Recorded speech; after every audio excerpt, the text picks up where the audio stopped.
नमस्कार, आप देख रहे हैं टीएनआई आवाज और मैं हूं आपके साथ जावेद खान। वक्त हो चुका है क्राइम 100 का। आज हम क्राइम 100 में बात करेंगे एक गैंगस्टर विकास दुबे की। अपराध के साए में पनपता कानपुर का बिकरू गांव मुख्य शहर से करीब 40 किलोमीटर दूर, जहां अपराध की अपनी एक अलग दुनिया थी और उस दुनिया का अकेला बादशाह था गैंगस्टर विकास दुबे। लूट, डकैती, हत्या, अपहरण जैसे संगीन अपराधों में लिप्त होने पर भी राजनीतिक संरक्षण में विकास दुबे अपने अपराधों की पटकथा लिख रहा था। जुर्म की दुनिया में कदम रखने से पहले कुख्यात अपराधी विकास भी एक सामान्य युवक था। बहन के पति की मौत के बाद वह उसी के साथ रहने लगा था। हालांकि कुछ सालों बाद विकास बिकरू गांव पहुंचा, जहां पिता राम कुमार और मां के साथ रहने लगा। ये दौर था 1994 का, जब दलित समाज के कुछ लोगों ने विकास के पिता राजकुमार से बदसलूकी करने के साथ उनकी पिटाई कर दी। ऐसा आरोप लगाया जाता है कि समाज के लोगों ने विकास के पिता को बुरी तरह मारा था। इस घटना की जानकारी मिलते ही विकास अपने पिता का बदला लेने के लिए घर में रखे असले को उठाकर उस वर्ग के लोगों के पास पहुंच गया। इस विवाद के दौरान विकास के साथ उसके कई दोस्त भी मौजूद थे। यही से विकास की एंट्री अपराध की दुनिया में हो गई। इसके बाद गांव में लोग विकास दुबे से घबराने और डरने लगे। जब विकास अपने साथियों के साथ पैदल निकलता था, तब भी लोग या तो सिर झुकाए खड़े रहते थे या फिर उसके पैर छूने लगते थे। कुख्यात विकास दुबे की कानपुर देहात के एक छोटे से गांव में एक अलग ही दुनिया थी। उसके अपराध का साम्राज्य यही फला फूला। कानपुर जिले में पड़ने वाला एक मामूली सा छोटा गांव बिकरू की आबादी 4 से 5 हजार होगी।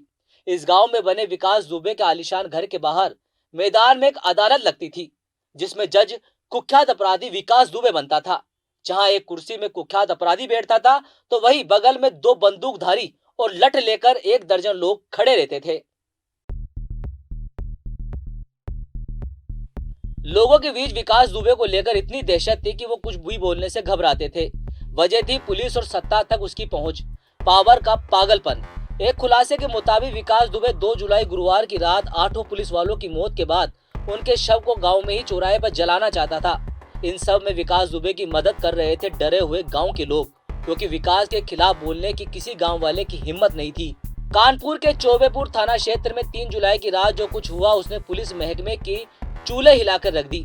गैंगस्टर विकास दुबे ने अपने गुर्गों के साथ मिलकर उसे गिरफ्तार करने पहुंची पुलिस की टीम पर अंधाधुंध फायरिंग कर एक सीओ समेत 8 पुलिस वालों को मौत के घाट उतार दिया।